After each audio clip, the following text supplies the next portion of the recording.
या प्रश्नामध्ये आता बघा, या प्रश्नामध्ये काय केलंय माहिती का, आयोगाच्या पेपर सेटरने इथे तुम्हाला विचारलंय which of the following is correct indirect sentence. म्हणजे खाली काय दिलेले आहेत तर तिन्ही करेक्ट इनडायरेक्ट सेंटेन्सची वाक्य दिलेली आहेत आणि त्याच्यामधलं बरोबर कुठलं आहे ना ते ओळखायचं आहे. मित्रांनो, हा प्रश्न ठीक आहे इथे खूप सोप्या स्वरूपामध्ये आलेला आहे, पण याच्यामध्ये कसं फसवलं जाऊ शकतं ना हे मी तुम्हाला सांगणार आहे, ते मात्र नीट लक्षात घ्या. तर आता मित्रांनो, इथे तर तुम्हाला दिसतंय की इनडायरेक्ट स्पीच आहे, बरोबर आहे ना. तर इनडायरेक्ट स्पीच असताना काय काय बघायचं असतं हेही तुम्हाला समजलं पाहिजे आणि ह्याच्यामध्ये काय काय पुढे व्हेरिएशन्स केले जाऊ शकतात आणि पुढच्या प्रश्नपत्रिकेमध्ये तुम्हाला प्रश्न विचारला जाऊ शकतो हेही नीट लक्षात घ्या. पहिल्यांदा आपण हे बघूया जसं आहे तसं, बरोबर आहे. तर इनडायरेक्ट स्पीच आहे, तर इनडायरेक्ट स्पीचमध्ये इथे तुम्हाला रिपोर्टिंगवर कुठल्याही टेन्समध्ये चालू शकतं हे तर तुम्हाला माहिती आहे. मग आता काय एक्झॅक्टली बघायचं आहे ते बघा. तर इथे सिंपल पास्ट आहे, इथे सिंपल पास्ट असल्यानंतर इकडे पास्ट आहे आणि तो पण परफेक्टच पास्ट पाहिजे, हे बरोबर आहे. त्यामुळे इथे हे वाक्य बरोबर आहे हे आधी तुम्हाला समजलं पाहिजे. कळलं की प्रसाद आस्क्ड निरुपम, म्हणजे प्रसादने निरुपमला विचारलं की बाबा त्यांनी काही पकडलं होतं का, कळतंय का. तर इकडे हॅडच्या नंतर क्रियापद तिसरं रूप हे बरोबर आहे. बी मध्ये इथे आस आहे हे चालू शकतं, परंतु कुडच्या नंतर कधीही क्रियापदाचं तिसरं रूप येऊ शकत नाही, तिथे पहिलं रूपच आलं पाहिजे. त्यामुळे हे वाक्य चूक आहे, अर्थात हा पर्याय चूक आहे, म्हणजे बीचं वाक्य चूक आहे, पर्याय चूक नाही, बीचं वाक्य चूक आहे. तिसऱ्या याच्यामध्ये पण हे इथपर्यंत चालणार आहे, पण इकडे ही वॉज कॉट एनिथिंग. आता मित्रांनो, इथे तुम्हाला सगळ्यात महत्त्वाचा नियम आधी हा समजला पाहिजे की इकडे सिंपल पास्ट असेल तर इकडे सिंपल पास्ट कधीच नसतं. एवढं एक जरी समजलं तरी समजेल हे वाक्य चूक आहे, कळतंय. दुसरं सगळ्यात महत्त्वाचं, जर तुम्हाला वाक्यरचना समजली तर मित्रांनो तुम्हाला हे समजेल की हे पॅसिव्हची वाक्यरचना आहे आणि इकडे जसं त्याने काहीतरी पकडलं होतं इथे असं नाही, तर त्याला काहीतरी पकडलं गेलं, या वाक्याला काही अर्थच नाहीये, म्हणून हे वाक्य चूक आहे, कळतंय. त्यामुळे फक्त पर्याय ए बरोबर आहे, म्हणजे हे उत्तर आलं पाहिजे. आता मित्रांनो, ह्याच्यामध्ये काय काय व्हेरिएशन्स केलं जाऊ शकतं आणि मग त्यांनी उत्तर काय बदलेल ते सगळ्यात पहिल्यांदा महत्त्वाचं लक्षात ठेवा. तर सगळ्यात पहिल्यांदा उद्या समजा असं जर केलं, म्हणजे इथे आयोगाच्या पेपर सेटरनी इकडे हे काढूनच टाकलं आणि नुसतं असं वाक्य दिलं, प्रसाद आस Nirupam whether he caught anything, कळतंय. दुसऱ्या याच्यामध्ये समजा त्यांनी असं दिलं असतं आणि हेच आयोगाचे पुढचे पेपर सेटर आहेत ना, हे ज्या वेळेला मागच्या प्रश्नपत्रिकांचे रेफरन्स घेत असतात त्यावेळेला नेमकं काय करत असतात ना तेच मी तुम्हाला दाखवते. म्हणजे पुढचा पेपर सेटर समजा जर त्यांनी डोकं लावलं आणि ह्याच्यामध्येच जर काही त्यांनी व्हेरिएशन्स केल्या तर तो काय प्रश्न टाकेल, मग तिथे वाक्य हेच पाहिजे का असं काही नाही, तो ह्याच्याऐवजी दुसरं वाक्य दिसेल. इकडे प्रसादच्या ऐवजी काहीतरी अजून तिकडे अशोक टाकेल, इकडे अशोक आस्क्ड निरुपमा टाकेल, नाहीतर अशोक आस निरव टाकेल, काय वाटेल ते टाकू शकतो. तो चेंज करणार आहे, ते कुठे करणार आहे, इथे चेंज करणार आहे आणि ते काय चेंज करणार ते तुम्हाला सांगतोय. तर इकडे वेदरच्या नंतर तो नुसतं ही कॉट एनिथिंग देईल, नंतर कुडच्या नंतर हे बरोबर देईल आणि इकडे कॅच करेल आणि त्याच्यानंतर प्रसाद आस Nirupam whether he was caught anything हे मात्र वाक्य असंच देईल. मग आता असं केल्यानंतर कुठलं बरोबर होईल ते जर ओळखायचं असेल तर मित्रांनो तुम्हाला हे काय काय समजलं पाहिजे लक्षात ठेवा. एक तर सिंपल पास्ट आहे, हा सिंपल पास्ट असल्यानंतर इकडे जर सिंपल पास्ट दिला असेल तर मुळात डायरेक्ट स्पीचमध्ये हे वाक्य सिंपल प्रेझेंटचं पाहिजे, म्हणजे वेदर ही कॅचेस एनिथिंग, म्हणजे तो काही पकडतो का, म्हणजे नेहमी पकडतो का. पण इकडे आत्ताच सांगितल्याप्रमाणे नेहमी काहीतरी पकडतो का, ह्याच्यापेक्षा त्यांनी काही पकडलं होतं का हे विचारायला लागेल. त्यामुळे इथे सिंपल प्रेझेंट दर्शवणारं कुठलंही ॲडव्हर्ब नाही, त्यामुळे इथे हे चालणार नाही, म्हणून हे वाक्य चूक होईल, कळतंय. दुसरं, सिंपल प्रेझेंटमध्ये ज्या वेळेला तुमचं रिपोर्टिंग वर्ब असतं त्यावेळेला इथे काहीही चालू शकतं, काहीही म्हणजे कुठलाही टेन्स चालू शकतो, कुठलंही मॉडेल चालू शकतं, त्यामुळे इथे हे वाक्य बरोबर येईल आणि हे वाक्य चुकीचं येईल, कळतंय. तर अशा प्रकारे सुद्धा तो विचारू शकतो आणि मग त्यावेळेला फक्त ओनली बी हे उत्तर येईल, समजतंय. तर हे झालं एक प्रश्न. पुढचं बघा, याच्यामध्ये सुद्धा प्रश्नपत्रिकेमध्ये काय दिलेलं आहे, प्रश्नपत्रिका सोडवताना नेमकं काय करायचं असतं ते बघा. म्हणजे ते असं दिलंय, which of the following sentences is are not complex, कळतंय का. इथे हे लक्षात ठेवायचं आहे, नॉट कॉम्प्लेक्स. नाहीतर आपण काय करू तर नॉट कॉम्प्लेक्स याच्याखाली अंडरलाईन करून ठेवा. कॉम्प्लेक्स नकोय म्हणजे आता याच्यामध्ये आपल्याला कॉम्प्लेक्सची कुठली सेंटेन्स आहेत ते ओळखायचे, हे लक्षात आलं पाहिजे. नॉट कॉम्प्लेक्स याच्यामध्ये तुम्हाला नॉट कॉम्प्लेक्स ह्याच्यावरती खास करून लक्ष ठेवायचं आहे. त्यामुळे इथे अवश्य अंडरलाईन करून ठेवा आणि मग बघा, मग तुम्हाला समजेल. बघा इकडे काय काय आहे तर इथे 2 वाक्य दिसत आहेत आणि व्हेननी जोडलेलं आहे. थोडक्यात इथे हा सब्जेक्ट हा वर्ब आहे, हा सब्जेक्ट आणि हा वर्ब आहे, म्हणजे 2 सब्जेक्ट आणि 2 वर्ब दिसत आहे. आणि तसंच वेन हे इकडे टाइमचं कंजंक्शन दिसतंय, त्यामुळे हे वाक्य कॉम्प्लेक्स आहे आणि आपल्याला इथे नॉट कॉम्प्लेक्स आहे, म्हणजे आपल्याला उत्तरासाठी हे चूक आहे, कारण का हे कॉम्प्लेक्स आहे. पुढे तसंच दिलंय बघा, a quick witted dealer bought the car that I wanted, म्हणजे मला जी पाहिजे होती तीच कार त्या चतुर अशा डीलरने विकत घेतली. म्हणजे परत इथे बघा हा सब्जेक्ट आहे, हा पूर्ण सब्जेक्ट आहे, हा वर्ब आहे, हा ऑब्जेक्ट आहे आणि इथे हा सब्जेक्ट, हा वर्ब आणि हा ऑब्जेक्ट, रिलेटिव्ह प्रोनाउन म्हणजे ॲडजेक्टिव्ह क्लॉज आहे, म्हणजे हे पण कॉम्प्लेक्स सेंटेन्स आहे. त्यामुळे आपल्याला हे पण नकोय. मग आता पुढचं बघा, her tired eyes made her headache.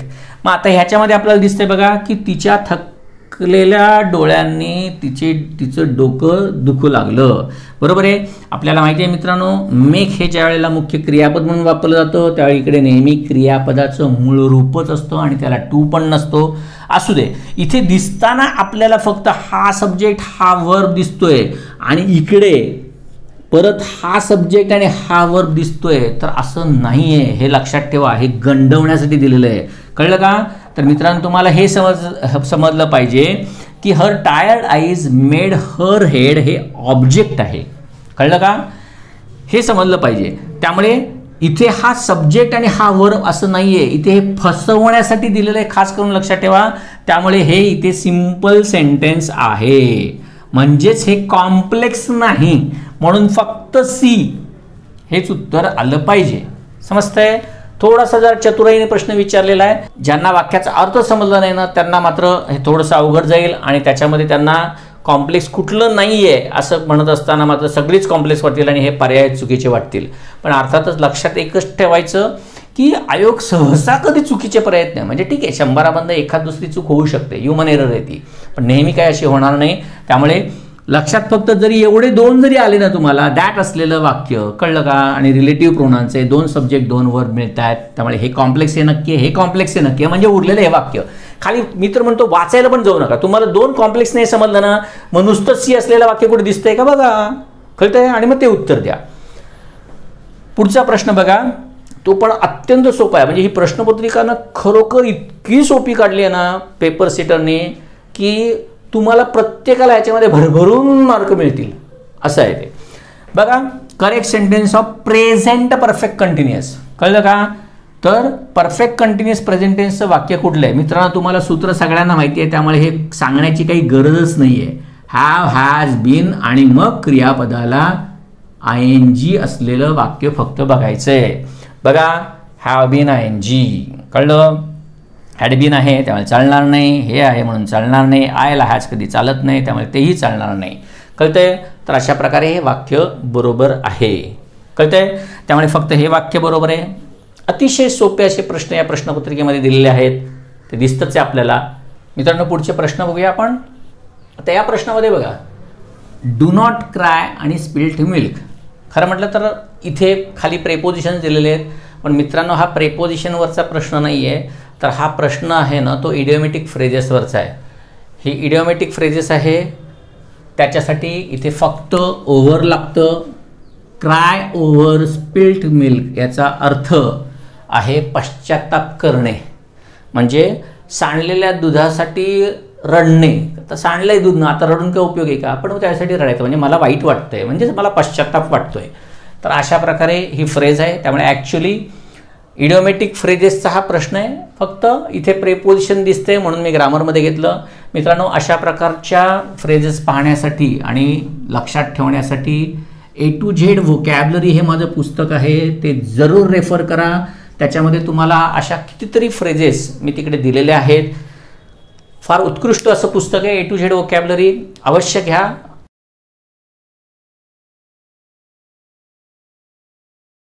A to Z पर्यंतची सगळी व्होकॅब्युलरी मी त्याच्यामध्ये घेतलेली आहे. मग त्याच्यामध्ये सगळ्यात पहिल्यांदा इडिओमॅटिक फ्रेजेस आहेत, त्यानंतर कन्फ्युजिंग वर्ड्स आहेत ज्याला तुम्ही होमोनिम्स म्हणता किंवा कन्फ्यूज करणारे वर्ड्स असतात की उच्चार एकसारखा स्पेलिंगमध्ये थोडासा फरक असतो वगैरे, ते पण आहे त्याच्यामध्ये. त्याच्यानंतर वर्ड्स फॉलोड बाय प्रेपोजिशन काय आहेत ते पण दिलेले आहेत.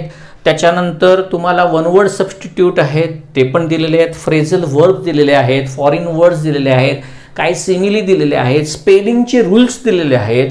कळलं का? अशा प्रकारे पक्ष्यांचे आवाज, पक्ष्यांची घरं, प्राण्यांची सिबलिंग्स वगैरे जे काय आहे ते सगळं दिलेले आहेत. ही सगळी व्होकॅब्युलरी मी एकत्र पुस्तकामध्ये दिलेली आहे, ती अवश्य करा, त्याचा खूप चांगला फायदा होईल.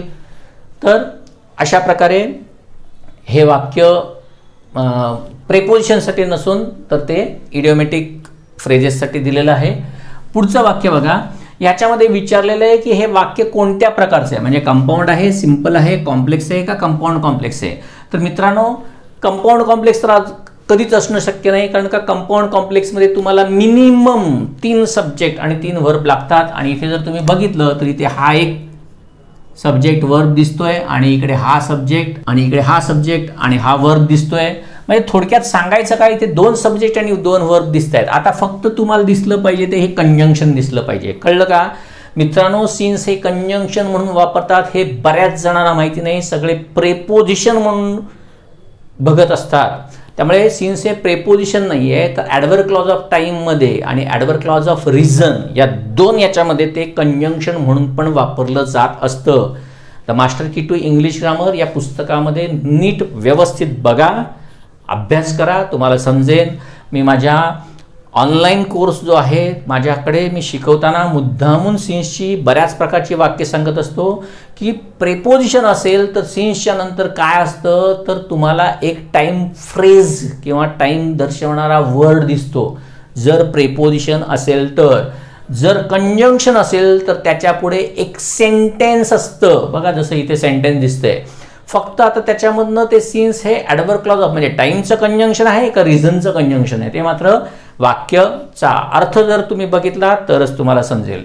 वाक्याचा अर्थ इथे खूप सोपा आहे बघा. या वाक्याचा अर्थ काय की इट फील्स लाईक एजेस, म्हणजे अगदी युग निघून गेली आहेत असंच मला वाटतं जेव्हा मी शेवटी इकडे होतो. जेव्हा, कळलं का?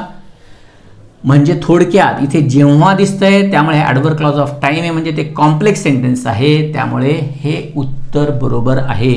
एजेसचा अर्थ इथे युग म्हणून आहेत, हे लक्षात ठेवा. पुढचं वाक्य बघा, हे पण एकदम सोपं वाक्य आहे. म्हणजे या प्रश्नपत्रिकेमध्ये सगळी प्रश्नपत्रिकाच सोपी आहे. म्हणजे राज्यसेवेला इतकी सोपी प्रश्नपत्रिका ज्यांचा अभ्यास झाला, म्हणजे 2017 साली जे कोण मुख्य परीक्षेला होते ना त्यांच्या बाबतीत तर मी असं म्हणेन की ते खूपच लकी होते. म्हणजे द लकीएस्ट असं मी म्हणेन. याचं कारण का माहिती का, even PSI, STI, tax assistant यांना सुद्धा इतक्या सोप्या प्रश्नपत्रिका आजपर्यंत कधी आलेल्या नाहीत. म्हणजे 2011 पासून जरी तुम्ही बघितलं ना तर 2011 पासून आत्ताच्या लेटेस्ट 2019 पर्यंत सुद्धा एक सुद्धा प्रश्नपत्रिका इतकी सोपी आजतागायत कधी आलेली नाही. एवढे ते लकी होती 2017ची मुलं राज्यसेवेची. बघा पुढचं वाक्य बघूया. पॅसिव्ह असलेलं वाक्य कुठलं आहे ते बघायचं आहे. आणि इथे एक वाक्य दिलं आहे, ॲक्टिव्हचं वाक्य आहे, did somebody clean this room yesterday. मित्रांनो याच्यामध्ये खास करून लक्षात ठेवायचं, समबडी, एनीबडी, एव्हरीबडी, नोबडी, कळलं का? अशा प्रकारचे एव्हरीवन वगैरे मग काही पण असू दे, अशा प्रकारचे असलेले जे काही कर्ते असतात त्याला म्हणतात जनरल सेन्समध्ये कर्ते आहेत. असे कर्ते कधीही पॅसिव्हमध्ये आले नाही पाहिजेत, हा सगळ्यात महत्त्वाचा नियम. त्यामुळे ज्यावेळी तुम्ही असा करता बघताना त्यावेळी सगळ्यात पहिल्यांदा बघायचं की बायच्या नंतर हे दिसतंय का, दिसत असेल तर ती आधीच चूक द्यायची. म्हणजे जसं उदाहरणार्थ इथे आणि इथे दिसतंय, चूकच, बाकी डोकंच वापरायला जायचं नाही, बघायला पण जायचं नाही तिकडे ते बरोबर आहेत का चूक आहेत. त्यामुळे सगळ्यात पहिल्यांदा हा नियम खास करून लक्षात ठेवा. दुसरं, यस्टरडे असल्यानंतर इकडे सिंपल पास्ट असतं आणि त्या सिंपल पास्टचं नंतर पॅसिव्ह करत असताना सिंपल पास्टच राहतं आणि सिंपल पास्टच राहिलं पाहिजे. मग ह्याच्यामधलं फक्त तुम्हाला ऑब्जेक्ट समजलं पाहिजे, हा सब्जेक्ट आहे, हा वर्ब आहे आणि हा ऑब्जेक्ट आहे. मित्रांनो पॅसिव्ह व्हॉइस आणि खास करून प्रश्नांचे पॅसिव्ह व्हॉइस कसे करायचे असतात ते मी माझ्या पुस्तकामध्ये खूप वेगळ्या पद्धतीने आणि खूप चांगल्या प्रकारे समजून दिलेलं आहे मित्रांनो. याची फक्त 2 जनरल फॉर्म्युले जर तुमच्या लक्षात राहिले ना तर तुम्हाला लगेच समजेल. जसं बघा, ॲक्टिव्ह व्हॉइस असेल तर त्या ॲक्टिव्ह व्हॉइसमध्ये येस नो क्वेश्चन आहे ना, त्या येस नो क्वेश्चनमध्ये काय असतं तर सगळ्यात पहिल्यांदा सहाय्यकारी क्रियापद असतं. बघा इथे दिसतंय तुम्हाला, सहाय्यकारी क्रियापद असतं, त्याच्यानंतर सब्जेक्ट असतं, मग वर्ब असतं, मग ऑब्जेक्ट असतं, बरोबर ना. हे एकदा जर तुम्हाला समजलं तर तुम्हाला लगेच हे समजेल की पॅसिव्ह व्हॉइसमध्ये मग काय होईल, सहाय्यकारी क्रियापद. कळलं? हे सगळ्यात पहिल्यांदा पहिलं लागतं. फक्त ऍक्टिव्ह मधलं सहाय्यकारी क्रियापद इकडे बदलतं. प्रेझेंटमध्ये डू किंवा डज असेल, पास्टमध्ये डीड असेल, फ्युचरमध्ये विल असेल. पण तेच पॅसिव्ह व्हॉइसच्या प्रेझेंटमध्ये इकडे ॲमिजार असणार आहे, पास्टमध्ये वॉजवर असणार आहे. तिथे डू, डी, डज वगैरे कधी येऊ शकत नाही. एवढं फक्त नीट तुम्हाला समजलं पाहिजे. ज्या वेळेला ऍक्टिव्ह व्हॉइसमध्ये सहाय्यकारी क्रियापदानंतर पहिल्यांदा सब्जेक्ट असतं, तसं पॅसिव्ह व्हॉइसमध्ये सहाय्यकारी क्रियापदानंतर पहिल्यांदा ऑब्जेक्टच असलं पाहिजे. आणि सगळ्यात महत्त्वाचा रूल म्हणजे काय, नेहमी क्रियापदाचं तिसरं रूप असतं आणि मगच बाय सब्जेक्ट असतो. आणि इथे मात्र संबडी असल्यामुळे बाय सब्जेक्ट घेण्याचा संबंधच येत नाही. एवढे एक सोपे जनरल फॉर्म्युले कोणत्याही ऍक्टिव्हचं पॅसिव्ह करण्यासाठी किंवा पॅसिव्हचं ऍक्टिव्ह करण्यासाठी जर तुम्ही लक्षात ठेवला हा, तसाच WH वर्डचा आहे. WH वर्डचा असेल तर इकडे फक्त WH वर्ड अगोदर असतं आणि मग प्लस करून दुसरं असतं. तर सांगायचं काय मित्रांनो, बघा या पॅसिव्ह व्हॉइसमध्ये मग सहाय्यकारी क्रियापद अगोदर असलेलं वाक्य सगळीकडेच आहे, पण ही 2 का चुकीत आपल्याला समजलं. मग आता सहाय्यकारी क्रियापद असताना धिस रूमसाठी तुम्हाला सहाय्यकारी क्रियापद सिंपल पास्टमध्ये वॉज आणि वेअर मधलं कुठलं लागणार आहे, तर वॉज लागणार आहे. हे एकदा जर समजलं तर तुम्हाला दिसेल की फक्त एकमेव हे वाक्य बरोबर आहे. अर्थात सोपं आहे. मी फक्त अजून थोडंसं खोलवर जाऊन सांगितलं कशासाठी, जे कोण आत्ताच अभ्यास करतात आणि त्यांना प्रश्नार्थक वाक्य जर थोडीशी अवघड जात असतील तर त्यांना हे माहिती पडावं म्हणून फक्त एवढं डीपमध्ये सांगितलं. ठीक आहे, तर अशा प्रकारे हेही सोपं आहे. पुढच्या वाक्यामध्ये आता काय विचारलंय बघा, इमॅजिनरी किंवा हायपोथेटिकल कंडिशन असलेलं वाक्य कुठलं. मित्रांनो, अलीकडे परीक्षेमध्ये हे विचारलं जायला लागलेलं आहे, त्यामुळे तुम्हाला खास करून तुम्हाला काय काय माहीत पाहिजे ते नीट लक्षात घ्या. उदाहरणार्थ, पहिली जी कंडिशन आहे की ज्याला युनिव्हर्सल ट्रूथ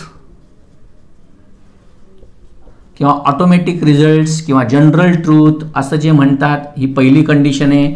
म्हणजे मित्रांनो, नुसती आता टाईप ओ, टाईप 1, टाईप 2, टाईप 3 किंवा पहिली कंडिशन, दुसरी कंडिशन, तिसरी कंडिशन, चौथी कंडिशन असं न लक्षात ठेवता आता प्रत्येक कंडिशनला काय नावं आहेत हे लक्षात ठेवा. ही टाईप ओ कंडिशन म्हणतात. त्याच्यानंतर टाईप 1 जी कंडिशन आहे त्याला प्रॉबेबल कंडिशन असं म्हणतात. या प्रॉबेबल कंडिशनमध्ये अर्थात काय असतं हे तुम्हाला माहिती आहे, प्रेझेंट आणि फ्युचर असतो. त्याच्यानंतरची जी दुसरी कंडिशन जी आहे त्याला इमॅजिनरी किंवा हायपोथेटिकल कंडिशन असं म्हटलं जातं किंवा अनरियल कंडिशन असं पण म्हणतात. इमॅजिनरी किंवा हायपोथेटिकल. हायपोथेटिकल म्हणजेच काय, नुसती कल्पना केलेली म्हणजेच इमॅजिनरी. हायपोथेटिकल किंवा अनरियल कंडिशन असं पण म्हणतात. मग त्याच्यामध्ये काय असतं, इफच्या नंतर सिंपल पास्ट असतं आणि मग नंतर काय असतं तर वुड, कुड,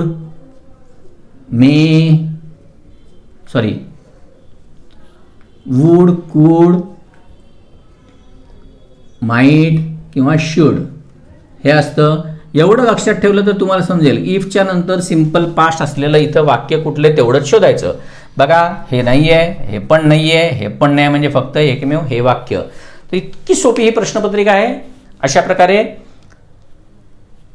ह्याच्यामध्ये म्हणूनच खूप चांगले मार्क्स मिळू शकतात. म्हणून मला पुन्हा पुन्हा सांगायचं आहे राज्यसेवेच्या विद्यार्थ्यांना खास करून की ग्रामर खूप चांगलं करा. ग्रामर जर चांगलं केलं तर तुम्हाला कमीत कमी 35 पर्यंत तरी मार्क्स मिळतीलच. कळतंय? तर ही सोपी प्रश्नपत्रिका आहे तशी. पुढचं बघूया. ग्रामरचा पुढचा प्रश्न आहे पहिला, डायरेक्ट इनडायरेक्टचा आहे. किती सोपी ही प्रश्नपत्रिका आहे ना, परत इथे पण तुम्हाला समजेल. बघा वाक्य काय दिलंय, Jackie said to me please don't tell anybody what happen. म्हणजे जॅकी मला म्हणाला कृपया काय झालं हे कोणालाही सांगू नको. तुम्हाला सगळ्यात महत्त्वाचं बघा इथे प्लीज दिसतंय आणि ह्याच्यावरून हे तर समजते की तुम्हाला इथे आज्ञार्थी वाक्य दिलेलं आहे. प्लीज म्हटल्यानंतर इथे टोल्ड चालणार नाही, सेड चालणार नाही आणि आस्क पण चालणार नाही. एवढं एकदा समजलं. कारण का बघा, इथे ना शेवटचं जे वाक्य बघा त्याच्यामध्ये काय फरक आहे बघा तो समजला पाहिजे आधी. आणि एवढ्या ह्याच्यामध्ये तुम्हाला दिसतंय की ह्या दोन्ही ह्याच्यामध्ये सिंपल पास्ट तसाच ठेवलेला आहे, त्यामुळे हे दोन्ही तर चालणार नाहीत. आता उरले हे दोनच. मग या दोनमध्ये आस बरोबर आहे का रिक्वेस्ट बरोबर आहे ते केवळ एवढ्या ह्याच्यावरनं समजतंय, कळतंय ना. म्हणून फक्त एकमेव एवढंच वाक्य फक्त बरोबर येणार आहे. बघा, जॅकी रिक्वेस्टेड मी, त्याच्यानंतर प्लीजसाठी हे रिक्वेस्टेड आले समजतं. डोंटचं इनडायरेक्ट स्पीच करत असताना नॉट टू करावं लागतं. त्याच्यानंतर टेल राहिलं तसंच, एनीबडी झालं आणि सिम्पल पास्टचं परफेक्ट पास्ट केलं. तर इतकं हे सोपं आपल्याला दिलेलं इनडायरेक्ट स्पीचचं वाक्य आहे. दुसरं वाक्य बघा, ह्याच्यामध्ये काय दिलंय बघा, मिनिंग कुठला एक्सप्रेस झालेला आहे या मॉडेलमधनं. बघा काय दिलंय, meaning express by the underline model. आता मित्रांनो होतं काय माहितीये का, आपल्याला कूड म्हटल्यानंतर आपल्याला काय माहिती असतं माहितीये का, आपल्याला फक्त हे माहिती असतं प्रॉबॅबिलिटी किंवा पॉसिबिलिटी. त्यामुळे आपण काय करू माहितीये का, नुसतं कूड जर बघितलं ना तर आपण पॉसिबिलिटीकडे जाऊ, कळलं का. पण म्हणून प्रश्नपत्रिकेमध्ये विचारलं काय ना समजणं खूप महत्वाचं आहे. मिनिंग एक्सप्रेस्ड, कूडचा उपयोग काय होतो असं न विचारता इथे विचारलंय वाक्यामध्ये कूडनी काय एक्सप्रेस केलं जातंय. मग हे सगळं बघितलं तर तुम्हाला बघा वाक्याचा अर्थ बघितला तर त्या वाक्याच्या अर्थामध्ये काय दिसतंय ते बघा. आय एम सो टायर्ड म्हणजे मी इतका थकलेलो आहे की मी एक आठवडाभर झोपू शकतो, कळतंय का. मग आठवडाभर आपण झोपू शकतो म्हणजे मी आठवडाभर झोपू शकतो, ही काय करतोय मी कल्पना करतोय ना. मग ही कल्पना आहे, ही पॉसिबिलिटीमध्ये नाही आहे. पॉसिबिलिटीमध्ये असेल तर म्हणजे मी एक आठवडा झोपू शकेन म्हणजे मी झोपणार आहे एक आठवडा, इतकं मी जमलेलं आहे. कोण असं एक आठवडा झोपतो का, खायला प्यायला काही लागत नाही का. सांगायचं काय की नुसत्या कूडवरनं जर पॉसिबिलिटी बघायला गेला तर तुम्ही चुकणार आहात. त्यामुळे काय इथे विचारलंय हे समजणं महत्वाचं आहे. त्यामुळे बघा, हायपोथेटिकल पॉसिबिलिटी म्हणजे गृहीत असं धरा, म्हणजे मी इतका थकलेलो आहे की मी तुम्हाला सांगतोय, एक कल्पनेतून सांगतोय की इतका थकलेलो आहे की मी आठवडाभर झोपू शकतो. म्हणजे हे हायपोथेटिकल आहे, कळलं का. म्हणजे थोडक्यात का इथे कल्पना केलेली आहे, कळलं का. या कूडमधनं इथे कल्पना केलेली दिसते. मग ते एकदा समजलं तर तुम्हाला समजेल की फक्त हायपोथेटिकल पॉसिबिलिटी एवढंच बरोबर आहे. कारण का हे निश्चित आहे का तर अजिबात नाही आहे. हे संभव आहे का तर तेही नाही आहे. आणि शक्यता आहे का तर तीही नाही आहे. म्हणून फक्त हे उत्तर येणार आहे. पुढचं वाक्य बघा, ह्याच्यामध्ये क्लॉज विचारलेला आहे. कुठला क्लॉज आहे, अर्थात हा क्लॉज समजण्यासाठी खूप सोपा असतो, त्यामुळे हा सगळ्यांना आला असेल मला माहिती आहे. बघायचं काय असतं, ज्या वेळेला हुनी चालू होणारा एखादा क्लॉज असतो तर तुम्हाला माहिती आहे की हू हे फक्त व्यक्तीसाठी रिलेटिव्ह प्रोनाउन वापरलं जातं. ज्या वेळेला तुम्हाला हूच्या पूर्वी एखादं, कळलं का, व्यक्ती म्हणजेच मनुष्यासाठी जर हू हे रिलेटिव्ह प्रोनाउन वापरलं गेलेलं असेल तर तो ॲडजेक्टिव्ह क्लॉजच असतो, हे लक्षात ठेवा. याच ॲडजेक्टिव्ह क्लॉजला रिलेटिव्ह क्लॉज असं पण म्हणतात, हेही लक्षात ठेवा. कारण का परीक्षेमध्ये कधी काय होईल माहिती आहे का, एखाद्या प्रश्नपत्रिकेमध्ये म्हणजे पूर्वीही एका प्रश्नपत्रिकेमध्ये येऊन गेलेलं आहे की तिकडे ॲडजेक्टिव्ह क्लॉज दिलाच नाही, रिलेटिव्ह क्लॉज दिलाय. मग आता क्लॉज तर आपल्याला फक्त तीनच माहीत असतात, ॲडव्हर्ब क्लॉज, ॲडजेक्टिव्ह क्लॉज आणि नाऊन क्लॉज. मग अरे हा तर कुठलाच तिथं दिला नाही, मग काय करायचं तर ॲडजेक्टिव्ह क्लॉज आणि रिलेटिव्ह क्लॉज हे एकच आहे. रिलेटिव्ह प्रोनाउन वापरून जो क्लॉज तयार झाला त्याला रिलेटिव्ह क्लॉज असं म्हणतात. आणि हा रिलेटिव्ह क्लॉज आहे, याच्यामधला who stood first in the class हा क्लॉज या गर्लबद्दल माहिती देतो, या मुलीबद्दल माहिती देत आहे, म्हणून याला ॲडजेक्टिव्ह क्लॉज असं म्हणतात. ज्याप्रमाणे ॲडजेक्टिव्हचा उपयोग नाऊनची माहिती देण्यासाठी केला जातो त्याचप्रमाणे ॲडजेक्टिव्ह क्लॉजमध्ये ॲडजेक्टिव्ह क्लॉज जो रिलेटिव्ह प्रोनाउननी बनलेला असतो तो आधी असलेल्या त्या नाऊनबद्दल माहिती देत असतो. बघा, द गर्ल कोणती मुलगी बाबा तर जी क्लासमध्ये पहिली आली आणि ती कुठे राहते तर एका हटमध्ये, असं इथे दिलेलं आहे, कळतंय. तर अशा प्रकारे हा ॲडजेक्टिव्ह क्लॉज किंवा रिलेटिव्ह क्लॉज आहे. पुढचा प्रश्न अत्यंत महत्त्वाचा आहे. कंजंक्शन शिकत असताना बघा मित्रांनो, मी तुम्हाला हे रूल्स शिकवलेले आहेत की जे कॉरिलेटिव्ह कंजंक्शन्स आहेत म्हणजे पर्टिक्युलरली आपल्याला प्रश्नपत्रिकेमध्ये जे नेहमी विचारले जात असतात ते कुठले कुठले आहेत बघा. एक तर बोथ, नंतर अँड, मग त्याच्यानंतर आत्ताच सांगितलेला नॉट ओनली बट ऑल्सो जो आत्ताच्या प्रश्नामध्ये आहे, त्याच्यानंतर इदर ऑर किंवा निदर नॉर. मित्रांनो, कंजंक्शन शिकत असताना बघा मी तुम्हाला काय शिकवलंय बघा की प्रश्नपत्रिकेमध्ये ज्या वेळेला हे दोन दिले जात असतात, म्हणजे दोन कॉरिलेटिव्ह म्हणतात त्याला, की यांच्यामध्ये दोन भाग आहेत ज्या कंजंक्शनचे, हे भाग ज्यावेळी दिखवले जात असतात त्यावेळी आपल्याला काय बघायचं असतं त्याच्यामध्ये, हे मी तुम्हाला शिकवलेलं आहे बघा. त्याच्यामध्ये मी तुम्हाला काय सांगितलं होतं बघा, प्रश्नपत्रिकेमध्ये ज्या वेळेला या कंजंक्शन्सवरती प्रश्न विचारले जात असतात त्यावेळेला नेहमी इथे असणारं जो काही पार्ट ऑफ स्पीच आहे किंवा जो काही वाक्याचा भाग आहे हा नेहमी बरोबर दिलेला असतो, आणि फक्त इथला जो भाग आहे ना त्याच्यामध्ये मुद्दामून यांची जी ऑर्डर आहे ना ती चेंज केली जात असते. नियम काय आहे आणि काय समजून घ्यायचं असतं अशा प्रकारच्या वाक्यांमध्ये, तर अँड बट ऑल्सो किंवा ऑर आणि नॉरच्या नंतर जो वाक्याचा भाग आहे किंवा नाऊन आहे, ॲडजेक्टिव्ह आहे, ॲडव्हर्ब आहे, व्हर्ब आहे, प्रेपोजिशनल फ्रेज आहे, जे काही ह्याच्यानंतर असेल ना तोच पार्ट इथे पण असला पाहिजे, म्हणजे ह्याच्यानंतर असला पाहिजे. एवढं फक्त लक्षात ठेवायचं. बघा इथे तुम्हाला लगेच समजेल. आता बघा इथे not only he writes dramas but acts in them also. इथे बघा आता बघायचं काय आहे, बट ऑल्सो म्हणजे बटच्या नंतर इकडे व्हर्ब आहे, बरोबर आहे. इकडे पण काय आहे बघा, बटच्या नंतर इकडे व्हर्ब आहे, इकडे पण बटच्या नंतर इकडे व्हर्ब आहे, इकडे पण बटच्या नंतर इथे व्हर्ब आहे. म्हणजे एक तर तुम्हाला निश्चित समजतंय की इकडे बटच्या नंतर बघा, मी इथे तेच सांगतोय तुम्हाला, जे इथे असलेला जो पार्ट, इथे असलेला जो काही या कंजंक्शनचा पार्ट आहे ह्याच्यानंतर जो काही, कळलं का, वाक्याचा भाग असेल म्हणजे तो ऑब्जेक्ट असेल, व्हर्ब असेल किंवा रिमेनिंग पार्टमध्ये असेल, तो जो काही इथला भाग असेल ना तोच भाग इथे पण असला पाहिजे. मग आता एकदा तुम्हाला समजलं हे चारही बघितल्यानंतर की बाबा सेकंड पार्ट जो आहे कंजंक्शनचा त्याच्यानंतर तुम्हाला व्हर्ब दिसतंय, तर तुम्हाला हेच समजलं पाहिजे की म्हणजे नॉट ओनलीच्या नंतर सुद्धा व्हर्बच असलं पाहिजे. मग इथे दुसरं व्हर्ब कुठलं आहे, तर बघा हे आहे, बरोबर आहे. मग हे एकदा तुम्हाला समजलं तर आता तुम्हाला काय करायचंय, फक्त जो पहिला पार्ट जो आहे या कंजंक्शनचा तिथे म्हणजे त्याच्यानंतर लगेच व्हर्ब असलं पाहिजे. ते फक्त कुठे दिसतंय बघा, समजतंय का बघा, नॉट ओनलीच्या नंतर इथे व्हर्ब आला, इकडे बट ऑल्सोच्या नंतर व्हर्ब आला, म्हणजे इकडे फक्त हेच उत्तर बरोबर येईल. तर अशा प्रकारे मित्रांनो ही जी कॉरिलेटिव्ह कंजंक्शन्स आहेत पर्टिक्युलरली त्यांच्यासाठी वाक्य बऱ्याचदा हमखास प्रत्येक पेपरमध्ये एखादं तरी वाक्य दिलं जात असतं, तर ते ओळखण्याची एक सोपी युक्ती आहे, एवढं लक्षात ठेवा. हे झालं ग्रामरचं. अजून काही पुढची काही ग्रामरची आहेत प्रश्न तेही बघूया.